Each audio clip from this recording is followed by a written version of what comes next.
Now, in the West, there's a conception, or at least a belief, that Chinese businesses or companies are copycats and copy Western products and ideas a lot. And that's probably also sometimes true. But I think it's important to understand why. And in this context, it's important to understand that China as a commercial and market economic driven society is very new. For instance, the patent laws in Western countries have been hundreds of years of history.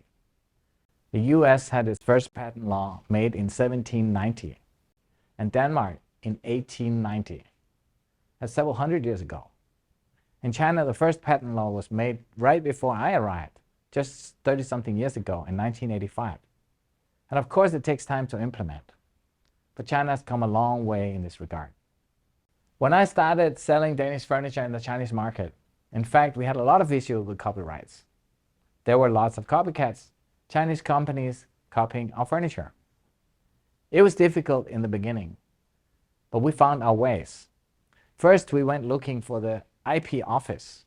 At the time, there wasn't any real IP authority in Shanghai, but we found a small office on Hunan Lu at the 6th floor at the end with a couple of guys that were sitting and reading newspapers. That was the IP office in Shanghai at the time. Then we tried to talk to the local government of our district, and they helped us find the Industry and Commerce Bureau. And those people, together with us, went out and we did a raid of 18 furniture companies in one go.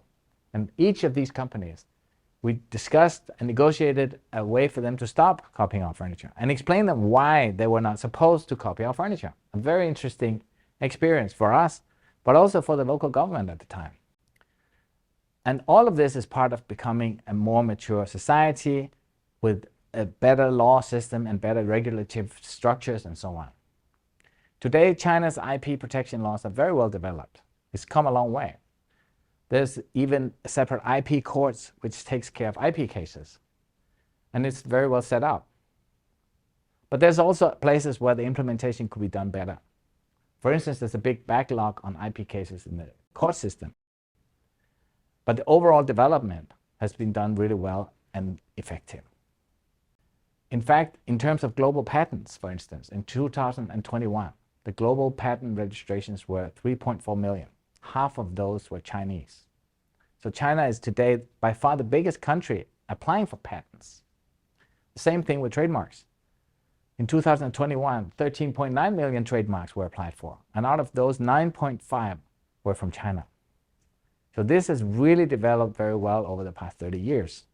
It has come from zero to being the biggest IP application country in the world. Quite unbelievable.